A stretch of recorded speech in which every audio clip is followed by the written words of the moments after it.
Our speaker number 6, Clarence Featherson. I am the reason Obama is president. I am the reason Obama is president.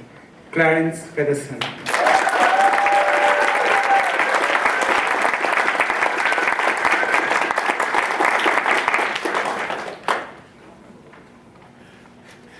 I am the reason Obama is president, and this is how it happened.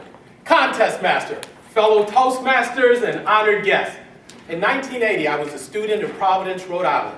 One afternoon, I went to Amazing Grace Baptist Church to hear a politically active, dynamic minister named Jesse Jackson. I took the Broad Street bus, and I got off in front of a large white house, 1 block from the church. I knew I was in a rough neighborhood when I saw a kid spray painting graffiti on a police car. But I felt better after I joined a large group of people, all colors, races, and ages, walking to the church. That afternoon, Jesse Jackson captivated, elevated, and illuminated everyone. When he finished speaking, Jesse Jackson said, "I'll have to be at the airport in 88 minutes. Tonight, I'm leading a rally in Big Mac, Minnesota." Jesse and his coalition walked out of the church and stopped. They couldn't believe their eyes. Every car on the street, including the one that brought Jesse, was on concrete blocks with every tire missing. I told you it was a rough neighborhood. Jesse asked the crowd, "What can I do? I'll have to be at the airport in 88 minutes. Complete silence. No one said a word.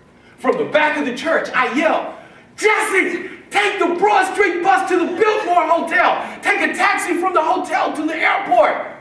Jesse said, "Who said that?" I pushed my way to the front. "I said it, Jesse. I'm Clarence Featherson. I took the Broad Street bus to get here. The bus stop is in front of that White House. The next bus is in 3 minutes. Run for the White House. Run, Jesse, run!" When I said that, the earth shook, the sky opened, a bolt of lightning struck a trash can in front of the house. And then a beautiful red, white, and blue rainbow filled the sky. Jesse looked at the trash can in the rainbow. Jesse looked at me. He turned to the crowd. "Clarence says run for the White House. I'm going to do it. Yes, I am." Next thing I know, a huge crowd of people with Jesse in the middle is running down the street chanting, "Clarence says run for the White House. Run, Jesse, run. Clarence says run, run, run, run." A reporter for the Providence Journal newspaper came over. "Well, what's all the excitement?" I said, "Jesse Jackson, his coalition, and a rainbow of people are running for the White House." Next morning, newspaper headline said, "Jesse Jackson and Rainbow Coalition run for the White House." In 1984, Jesse Jackson ran for the White House in 1600 Pennsylvania Avenue. But it was in 1988 that the seed I planted years earlier really began to bear fruit. In 1988, Jesse ran again for the White House and won almost 20% of the votes in the Democratic primary. While campaigning in Hawaii in 1988, Jesse went to Makahuna Beach.